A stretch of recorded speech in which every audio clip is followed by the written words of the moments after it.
Okay, so if I ran for office, would I be less qualified than someone that's a mom? Well, probably for the way like Congress acts these days. But like, That's a different story. Welcome to Don't Think Twice. VJ and Stevens is the writing and producing duo of Amrita, VJ, and Andrew Stevens. Best friends, business partners, creative partners, and now soon to be co-parents. This week, something a little different. Amrita sits down with author and entrepreneur Ciara Pressler. Ciara also happens to be child-free by choice.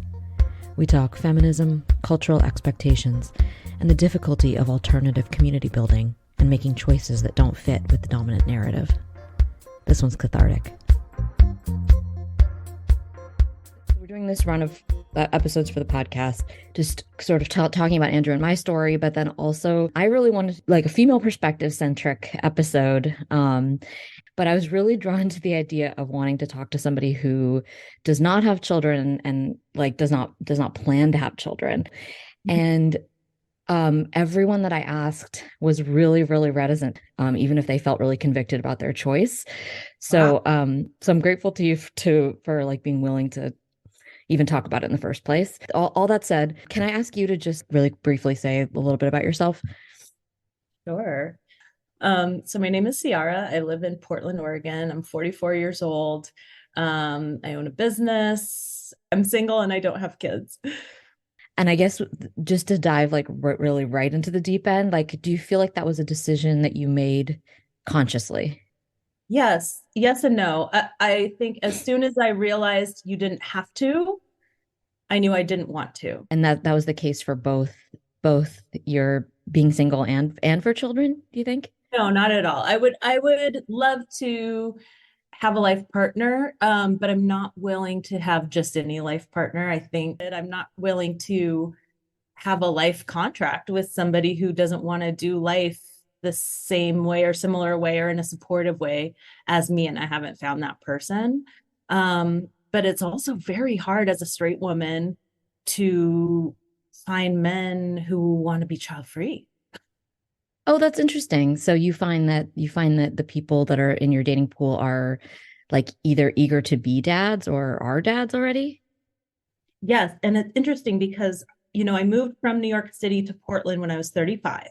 And that was a very key age for dating because in New York, my peer group tended to settle down and get married in their late 30s to early 40s. So I expected to have this pool of like single guys when I got to Portland. Well, in Portland, people do that much younger.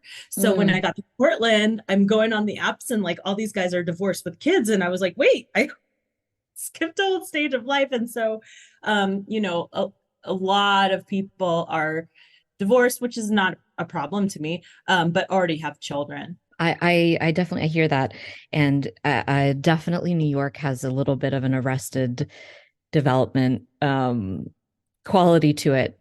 I want to be really careful what language we use around these things because it's just a different order of doing life, right? Like, do you do all the fun things and travel and develop your career and everything in your 20s and 30s and then have kids? Or, have kids in your early 20s and then travel and develop your career and everything in your 40s and 50s. It's just a different way. Yeah, absolutely, absolutely. No, that's a great point. Yeah, no, I mean, thinking about relationships and dating and how that's contributed maybe to that this decision. As you said, entering a contract with somebody who you don't feel confident is on the same page.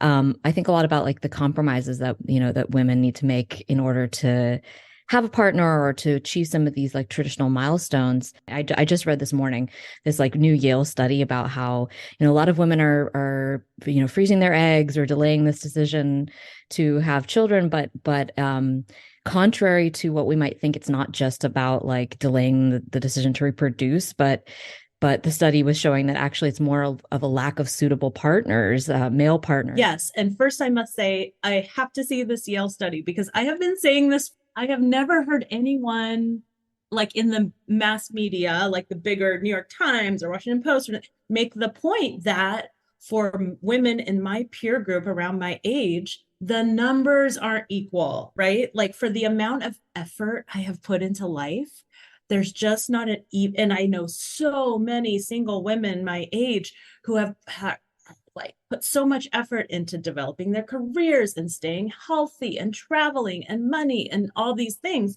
and there just are very few men that we come across, that put even a significant fraction of that effort into it. Like, what do you think that's about? I totally share that as well. That I will tell you, this is my theory. I have not done the study.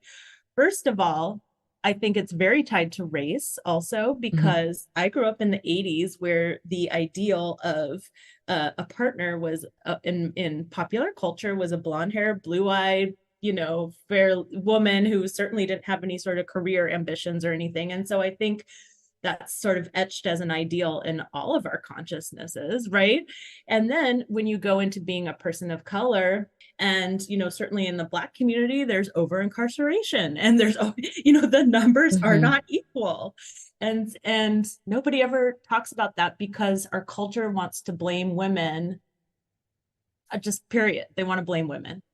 Yeah, and of course, there's all this data, what disparate numbers there are of women pursuing higher education versus men, and but even if women are asked to or willing to consider, dating across those educational boundaries or social class boundaries.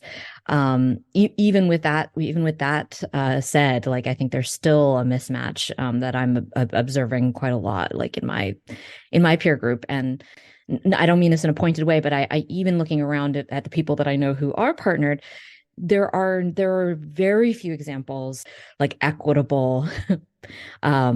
heterosexual partnerships.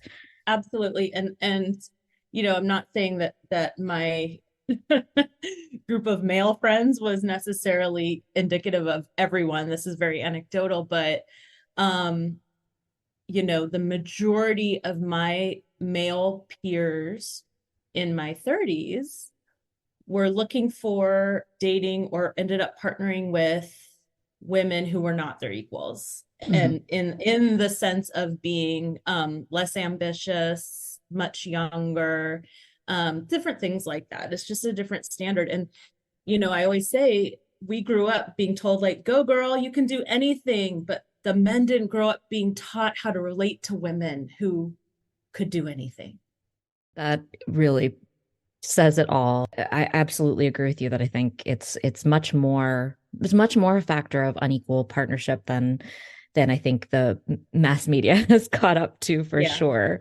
And Um, not all men, I get it. Like, I have some male friends that are super spectacular, and I look at my friend husbands for the friends that are married, and I have about half and half friends who are married and single, and there are some fantastic guys out there for sure, but it's not the majority.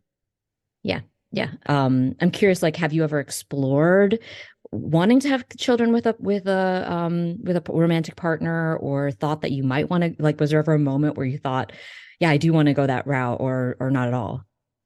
Yes, I dated someone when I was about, my late 20s, who very much had his life path like decided. And that was attractive to me because I was in a period of transition.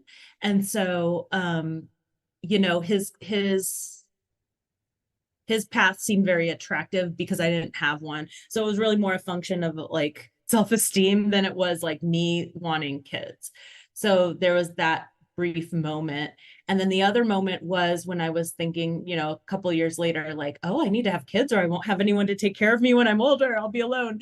But then one of my older, wiser gay male friends said, yeah, but there's no guarantee they'll want to take care of you when you're older. And so that just took care of that. And I never wanted kids again.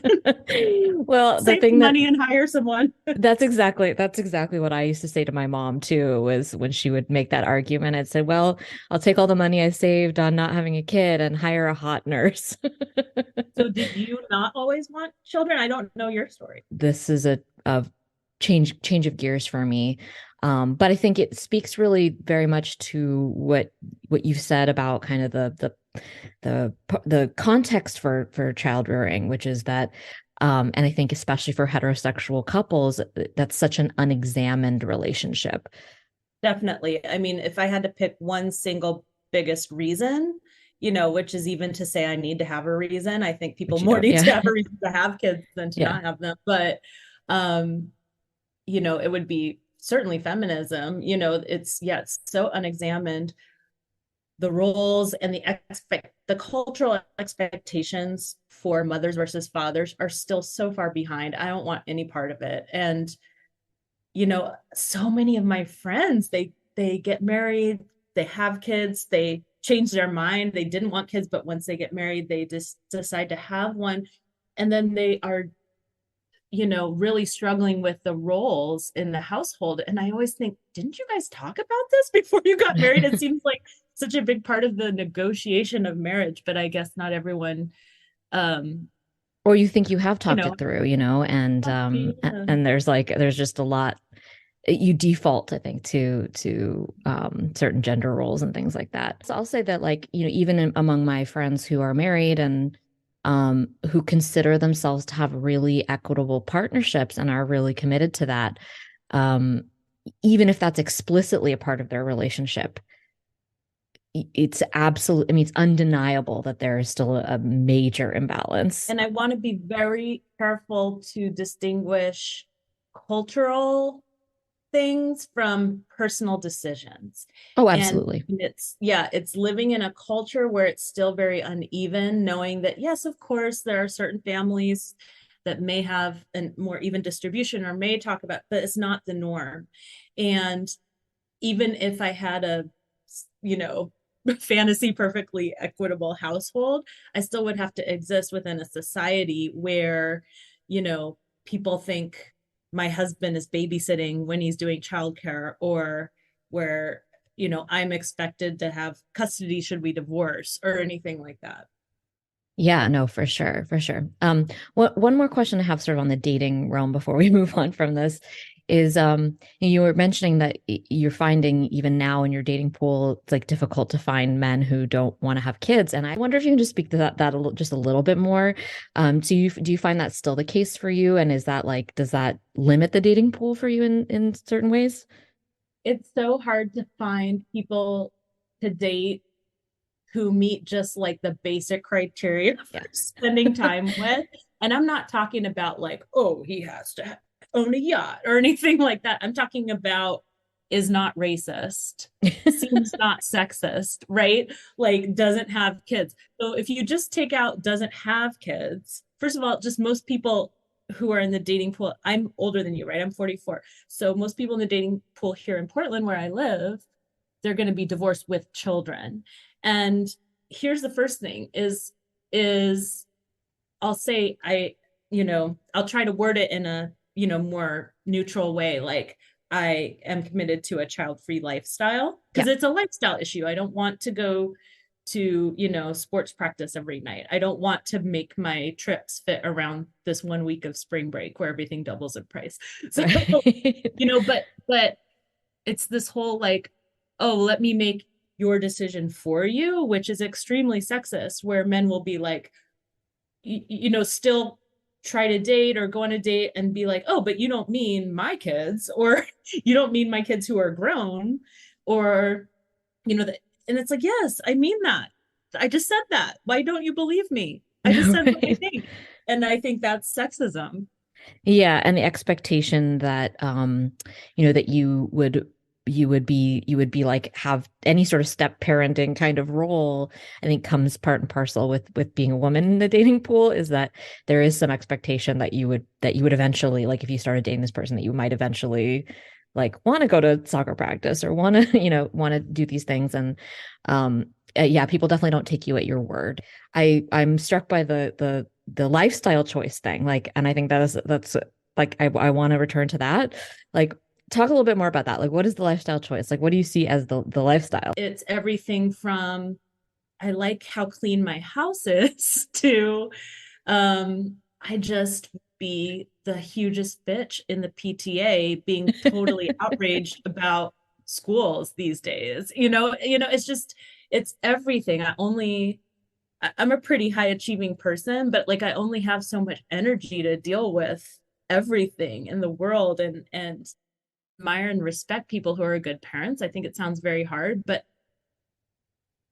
you know, one of the best things I ever heard was I had a friend who was a chaplain in hospitals Mhm. and talking to the aging and the dying. And I said, what is one thing you took away from that? What is one thing you learned? And he said, everybody has this creative impulse, like this impulse to leave a legacy. Um, and I kind of took that as, for a lot of people, they just translate that automatically to children. And I put so much out into the world through what I do, my job and other things that I do, that I feel very fulfilled in that area. And between like volunteering in the community and being on boards, not that that's required of people to justify their existence for not having children. I just think I deserve equal respect as women who have children, A and I don't hundred think percent. that And I mean, there's culturally. so many ways to leave a legacy, and I think that's a really important point.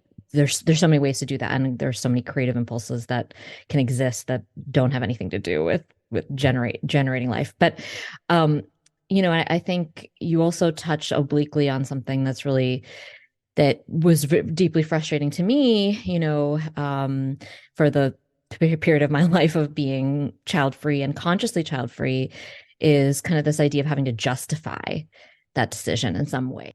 There's a video that went viral last year, and it was this woman who was child free, um, talking about how, you know, it helps her be the best auntie ever. And I just hated it because it was still centering children, right? It's like my justification as a woman is what I can do to support child rearing. And there's just so many other ways to exist in the world that are perfectly fine. Absolutely. And I was talking to another friend who has decided not to have kids, and she went straight to the wanting to reassure me that, well, I really do love kids. And Yeah, you again, have to do that as a woman. Absolutely. Men, I don't think men have to do that at the same level. but yeah, this idea of like, if you don't have kids, you have to say, well, it's not because I'm some sort of like witch who hates children.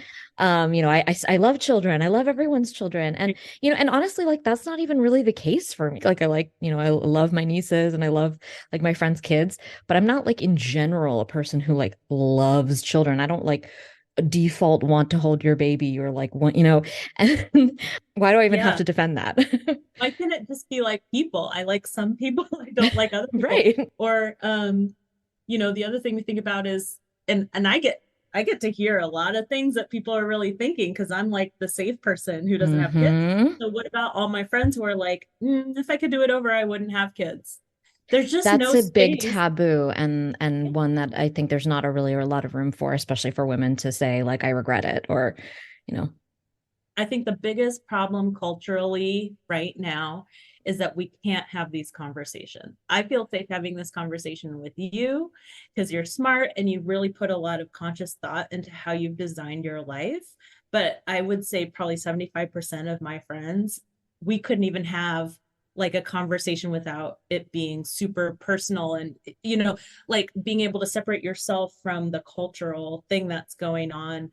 I have to tiptoe around a lot of people in my life and it's exhausting. Yeah, well, you don't want to offend anyone, you don't want to offend anybody's choices, and there's like a lot of sensitivity there for sure. Yeah. I guess like that leads me to this idea of how being a like labeled as a wife or mom, like that's like a really easy place for people to put you.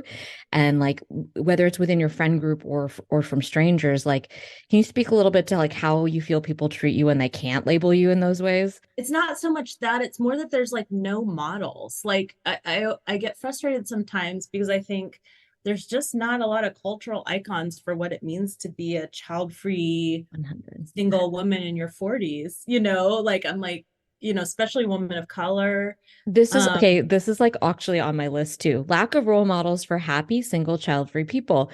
And like we always go back to Tracy Ellis Ross, and then that's it. And like, yeah, I think one thing a lot of women who are mothers don't realize is that there's like a lot of templates and a lot of handbooks and a lot of, there's pretty much none for being child free and also taking care of yourself. Even just, I have a friend who's a financial advisor who's child free by choice and single, and I talk to her a lot about like every money book, every personal finance book is about like how to leave money to your heirs, how to save for college. It's like, well, what if I want to die at exactly zero balance? How do I plan for that? Yeah, the lack of role models, I think, is a really big thing. And it is compounded by this like, this feeling that I mean, I feel like I got this. I don't want to put words in your mouth, but like this feeling that like singleness is like a temporary state, or childless is a temporary state, and then that's like sort of the incomplete state, and then rather than like, no, this is actually this is the state. Or that it's a choice, in terms of like, yes, it's a choice, but the choice isn't like get married or be single. The choice is in where we're at currently. I feel compromise a lot of who I've fought and struggled and spent money on and time on becoming, and pack away the parts of myself that I love and cherish in order to be in a relationship. I'm not willing to do that. Absolutely not. Do you feel like that's changed as time goes by? Do you feel more settled in or that people around you have accepted that as being a decision more? Or do you feel like you're still kind of pushing back on that now? No, no, absolutely. In my late 30s, people stopped bothering me about kids because you're getting to the end of your fertility. And so people realize, like, oh, she's serious about what she's been saying for the last 15 years. From my perspective, it seems like you're very comfortable with this identity or this decision, and you feel very, very like grounded in that. And has that always kind of been the case? Yeah, I say to people, to my therapist, like, I wish I could relate to everything in my life with as much confidence as how much I know I'm child free and I don't want children. My issue with it is the trolling that happens, even from people who love you, about it. I just wish we could have more mature, thoughtful conversations around it and for it to be an open conversation.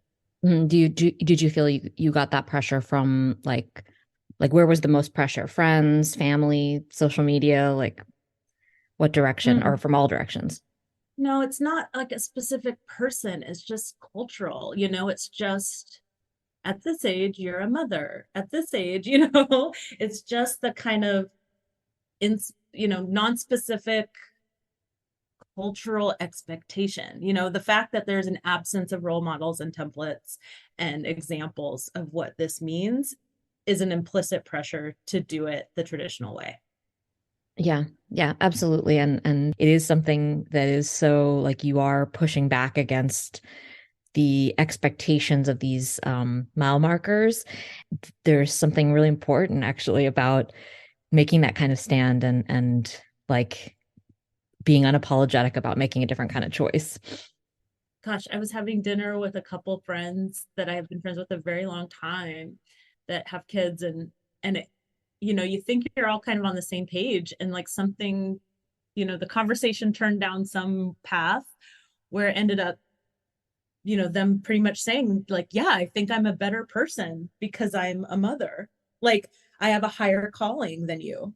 Oh my And God. they didn't phrase it exactly like that, but pretty much, it was extremely clear. And it's weird when you think you are like good friends and peers with someone for them to realize, like, surface this belief that they Okay, think this is actually, yes, this is better actually a people. thing that I've heard a lot myself too, that I think is very But shockingly how is socially that not a acceptable. patriarchy? Is it's shockingly socially acceptable for people to say Yeah. things like, I didn't know what it was like to experience love until I gave birth to a child. I did I'm so not have sorry a for you. full, yeah, exactly. I didn't have a full understanding of like the human experience until I had a child. And I was like, and I'm on the cusp of about to give birth. And I think that's horseshit. Honestly, I Well, really do. and again, we can't have this cultural conversation about what is love. Is love, how much stronger is love that you have to choose than what is, your sort of biological imperative to protect something you gave birth to? Like, what Absolutely. could be more Or having isn't your there an argument to be made that the love that you opt for is actually in some ways so a much more stronger? powerful choice because you can you choose to do that and you don't have to. And it's good to say these things out loud instead of just having them in my head. Because when they're just in my head, I get angry. Yeah. And when I say them out loud, I see that it's not like my fault or that friend's fault. It's the culture. It's patriarchy. Yeah, I mean, well, I think that's a double-edged sword too, that single women, child-free women have to really contend with also. That the other side of the coin is, if we value motherhood as like the pinnacle of female achievement, then if you choose, so that devalues a lot that moms do, because the parenting aspect is seen as being sort of their pinnacle achievement. But the other side of that is this is for child free women, that their achievements are not valued in the same way. That it is definitely a double-edged sword, that like moms have to deal with that, but like equally child free women have to deal with that too. I have two friends who are mothers who recognize that it's not the pinnacle, very actively have told me they recognize it's not the pinnacle of womanhood, and they've had other achievements that they think are more significant or just as, and those happen to be the friends who are, you know, put more effort into our friendship too, because they don't expect the rest of the world to stop for Mm, their motherhood. And the hardest thing personally for me, not being a mother, is all the friendships that just kind of disappear, because it's just expected. Oh, I'm in this new stage of life now. See ya. We'll be friends in 18 years. I'm like, my heart breaks every time I get a baby shower invitation, because it feels yeah, like saying goodbye to a friendship. because as a parent, especially as a mom, you're expected to be so like all consumed by your child that you can't participate in life and your friendships in the same way. And like it's the part of the trap, and it's definitely part of the culture.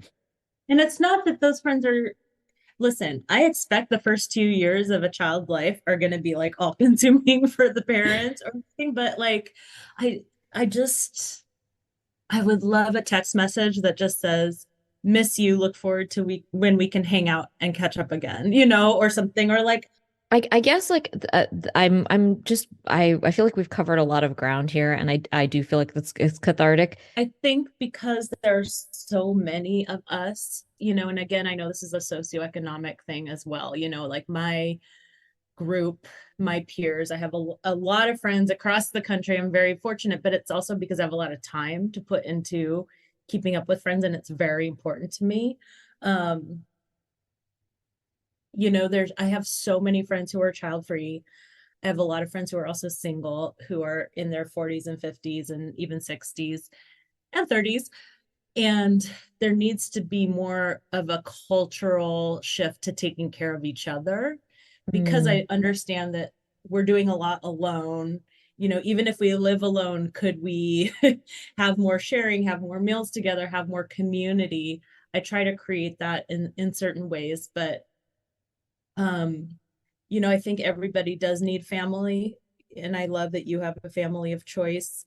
And I've had several different iterations of my family of choice, but my family of choice in my 20s, those friends went and had their own nuclear families. And so it's been the work of like reestablishing a new one every several years, which can wear you down. And then I think the danger is you just stop putting effort out.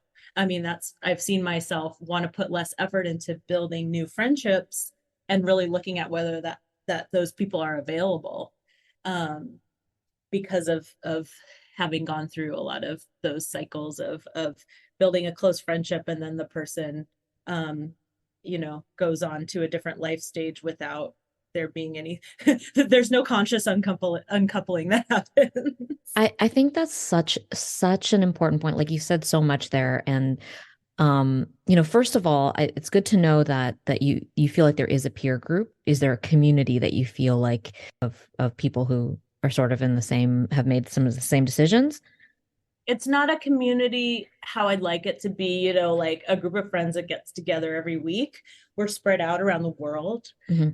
I'm very, again, fortunate to have a lot of friends who would sort of fit into this description, but people live in different places, people have different types of careers and all of that. And um Yeah, I think it's a really important point though, about alternative forms of family and alternative forms of community, because that's something that we lose so much in centering the closed circuit nuclear family, is the ability for people to have community in different ways. And I think even people who are in nuclear families, I think would really benefit from from having closer, more intimate relationships like outside of their marriage. I mean, I think that's true of virtually all the couples I know. And they're expected to do everything for each other, and it's a lot.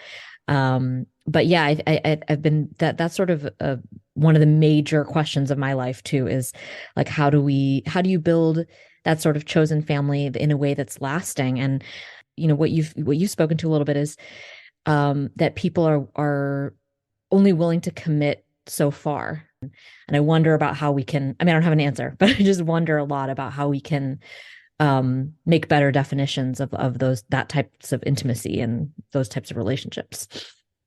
yeah, I think it's less individualism in general. It's cool. I realized that on my block where I bought my first house last year, none of the Woohoo, houses congrats. have a sign. So it was a huge moment, Yeah, right? As yeah. a single woman, oh my Hell God, yeah. as self-employed, are you kidding? But even when I go to like buy a tool at Home Depot, I'm like, this is ridiculous. My next door neighbors have this tool. Why do we need our own everything? Like I had this hope during the pandemic that we would get into more like communal situations because like if you didn't have a pod, oh my goodness. The other question is, as Americans, can we have that? Yeah. Because are we too individualistic to think about the socialism of sharing a shovel with my next door neighbor because we're not using a shovel every single day? Here's the thing, like I have friend groups where there will be a mix of moms and child-free women, and I have friend groups that will have a mix of single women and partnered women, and we have different needs for that community. Or like with your married friends, like I want friends I can travel with, but they're going to travel with their partner. So it can be, and then of course there's always the chance when your friends are single that they'll get partnered. And so it does feel very uncommitted in terms of like things can change at any moment. So We default to the idea that if you do find a part, like you have single friend group, as soon as those people find partners, that then those romantic relationships then by definition become prioritized. And I think, for like Andrew and my relationship, that is very much not like the case. That like we've verbalized that, just because a romantic relationship comes in doesn't mean that relationship is then going to be prioritized. And I think that's like that's some work that like we need to do on the cultural level. To your point, all of this is like, you know personal choices are personal choices, but then like the cultural expectation is the cultural expectation. well, and then there's just ethical conversations I want to have, but it's also taboo that if you believe in climate change, what does it mean to bring a child into the world? Mhm. But we can't even ask people these questions in our culture. It's so taboo and it drives me crazy. I feel like there is a lot of like existential dread lately about just like the state of the world, and not just climate change, but just like, oh my God, like I bringing think that's children our into this age dumpster group. fire. Yeah, I think that's our age group. I think that's our demographic. I think that's our educational. Yeah, I don't see that hand wringing happening maybe in other That's communities. fair. That's totally fair. Do you feel like, so the community building aspect, I just returning to that, like, do you see a path to like building that community with your neighbors, or through like some of your volunteer work? Is there like a through line there and some of the boards that you're involved in or anything like that? Or what do you see as the route to building that for yourself? Not feeling very optimistic about it right now, honestly, Okay. because I have been the social group leader, organizer, trip planner in most situations for most of my friend groups since junior high. Yeah. And I'm tired, girl. Yeah. I'm tired. I don't want to be the organizer anymore. Yeah. And when you put that effort out and, that friend you're trying to keep in touch with during her child rearing years doesn't put that effort out, doesn't come visit you, and I get that she can't, but like, I'm really in life in general right now, re-examining where I put my energy. Mm-hmm. And, it's hard to form a group. Yeah, I don't know where to go from there. Yeah, no, that's a totally fair answer. It's yeah. been you still need another thing that ties you together, I think. And I think because our generation or our demographic is not church going, we really miss that. That's the community function that church used to create. And so I think when you're part of an affinity group, like maybe it's a gay bar that they go to. But I think those are like sort of the big questions that it's hard to put, hard to like have a neat, wrap that up in a neat bow. But like those are sort of the, it feels good to talk to you about it, because I feel like it it's good to know that other people are sort of grappling with these similar questions. Well, thank you so much for talking to me about this and being willing to be on the record. It's really wonderful to kind of, as you said, to talk about some of the taboo things that like we're not allowed to. We'll see if I get trolled. It's the one thing that I like don't mind getting trolled about, because it's to me so like absurd. I wish I was this confident with all the other choices I had in my life. Where it's like if someone trolls me, I'll be like, okay. Sure, yeah. Ciara Pressler provides strategic planning and leadership development to a wide variety of mission-driven organizations through her company Pregame. You can find out all about her work, talent, and ventures at ciarapressler.com. We are at vjandstevens.com or at vjandstevens on Instagram.